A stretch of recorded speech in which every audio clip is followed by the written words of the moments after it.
তা আমরা একটা জিনিস লক্ষ্য করেছি যে জাপান বাংলাদেশকে নিয়ে অনেক চিন্তা করে। তারা একটা কথা বলেছে যে বর্তমান সংসদটা অতীতের গতানুগতিক সংসদের একটু ব্যতিক্রম আমাদের কাছে মনে হচ্ছে। তোমরা যেমন একদিকে প্রতিবাদ করছো, আরেকদিকে তোমরা সহযোগিতাও করছো। এইভাবে যদি তোমরা তোমাদের দেশকে ভালোবাসো তাহলে আমরাও তোমাদের প্রতি ভালোবাসা বাড়িয়ে দেব। এটা কিন্তু তাদের একটা অত্যন্ত মজবুত বার্তা এই দেশ এবং জনগণের জন্য। তা আপনারা দোয়া করবেন এখানে। হ্যাঁ, ইয়েস, আমরা তাদের সাথে আলোচনায় তারা কি কি করতে পারে অনেক বিষয় নিয়েই তাদের সাথে আলোচনা হয়েছে। এর মধ্যে একটা বিষয় ছিল, আমাদের দেশে আপনারা জানেন যে বিপুল সংখ্যক ক্যান্সারের রোগী আছে।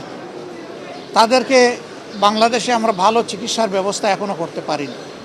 আমাদের 2-1টা ক্যান্সার হসপিটাল ডেডিকেটেড যেগুলো আছে এগুলো এনাফ ইকুইপ না এবং সেইভাবে স্কিলডও না, যার ফলে বিপুল সংখ্যক রোগীকে অনেক কষ্ট স্বীকার করে বিদেশের মাটিতে যেতে হয়।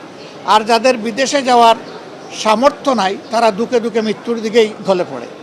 তা আমরা এই ক্ষেত্রে তাদেরকে অনুরোধ করেছি যে ফিজিবিলিটি স্টাডি করে তারা ইনভেস্টমেন্ট বেসিসেও হতে পারে, আবার ফিলান্থ্রপিকও হতে পারে, যেভাবেই হোক তারা যেন আমাদের দেশে মানসম্মত বড় মাপের একটা ক্যান্সার ইনস্টিটিউট এবং হাসপাতাল গড়ে তোলে।